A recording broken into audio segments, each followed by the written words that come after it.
I've listened to probably 100 of his lectures. I listen to him on iTunes on the Psychedelic Salon. There you go. And sometimes I have to remind myself that he's saying this stuff in 1992 and Mm-hmm. 91 and 93, pre-internet and pre so many things that have All changed. those things, right, And right. yet so much of it is so relevant and so true. You know, You you know, know, yeah, it's a phenomenon for sure. And I think, I think Terence would be amused.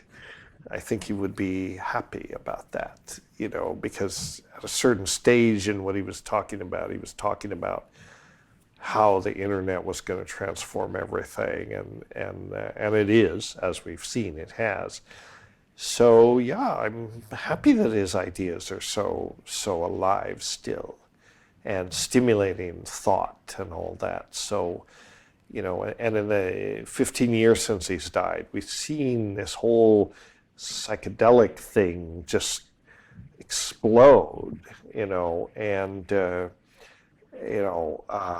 the awareness of ayahuasca, the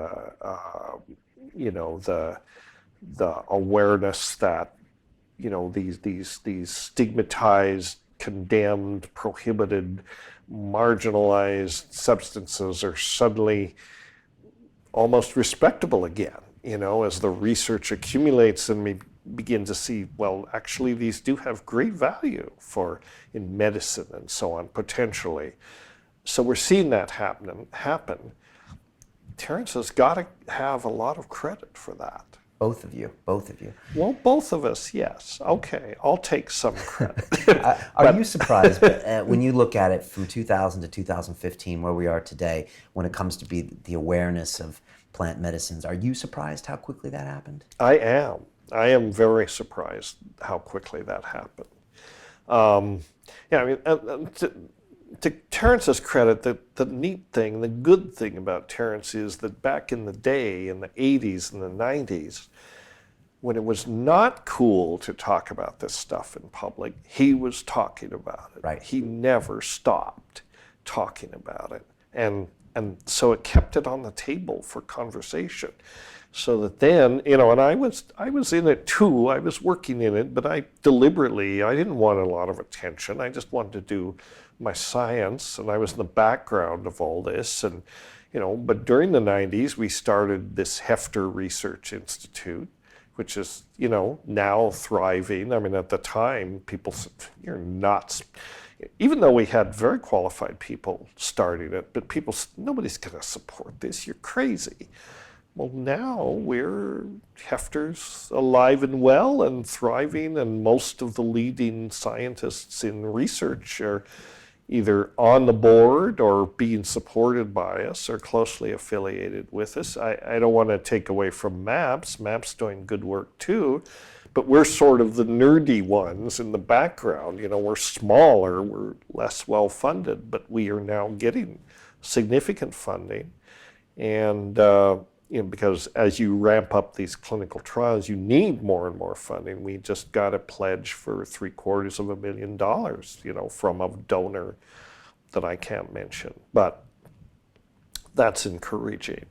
And just the way it's fallen out, not really deliberately, but the way it's sort of gone is that MAPS has kind of staked out MDMA for they've hooked their wagon to MDMA, and Right. they're focusing very much on treating PTSD using that compound, which is Right. great. MDMA through kind of a nice way in through firefighters and soldiers, which is a Yeah, great way to sell exactly. it to the And public. there's great need for Yeah. this, so that's wonderful. And they want to make a prescription drug out of MDMA, and I do believe they'll probably succeed. And just we've sort of hung our hopes on psilocybin,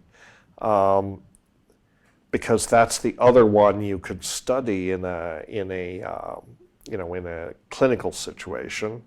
It's very compatible with human metabolism. It's not toxic. You can use it in hospice situations, for example, and give it to people who are fairly ill, and it just is the perfect clinical psychedelic. And of course, it's not the same as MDMA, But so we're sort of working on psilocybin, and not that we're limited to that, but that's just the way it's worked out. And then ayahuasca sort of remains in the wings in some ways, because being a plant, it's more difficult to study under an FDA-approved protocol. Okay. And getting approval for psychedelic research is bad enough, but then one of them happens to be a plant. You've And the got other a another fungus, so it makes it more. got another, yeah, well, the psilocybin is synthetic. We work with the synthetic. synthetic It's version, a natural product, but it's synthetic. But ayahuasca is harder to, if you're going to study ayahuasca, you pretty much have to study the botanical preparation, because there are properties it has that any synthetic analog is not going to have, because it's 2 compounds at least and a whole bunch of other things. So ayahuasca is more difficult, you know. But it and at Hefter, I become a big sort of advocate of yes, we need to, you know, be looking into ayahuasca, and why do we have to play this silly FDA game? You know, let's just go to Peru and do this work.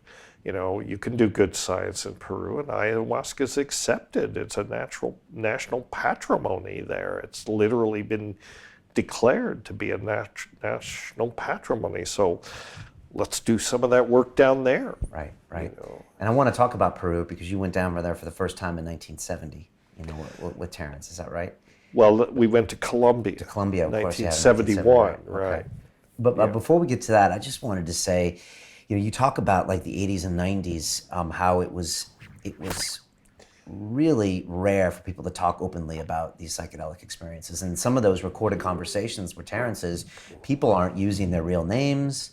They don't want to be recorded, because for them it's dangerous, or they feel the danger to talk about then. And I guess this was kind of the Reagan say no to drugs time, you know. Right. You know, our experiences on London Real were in 2012, we had a before and after ayahuasca episode, and I was hesitant because I thought I could never go back to banking. Now, you know, this is 25 years later, and I did a before and after DMT episode, and I'll be honest, Dennis, I was worried about my daughter and the parents and the principals and what they would think, and if a social worker would come, and, you know, we went ahead and did it anyways, and it was okay in the end, both of those times, but I can't imagine what it was like to talk about that stuff in the 80s and the 90s. To watch the rest of this fascinating interview, click on the link below and go to londonrealacademy.com. There you can sign in with your social media, log in and watch the rest of the episode for free, along with all of our episodes on London Real, my webinars, and all of our premium content, all located over at londonrealacademy.com. So click on the link below, you'll be directed there, and you can watch the rest of this fascinating interview, and I'll see you there.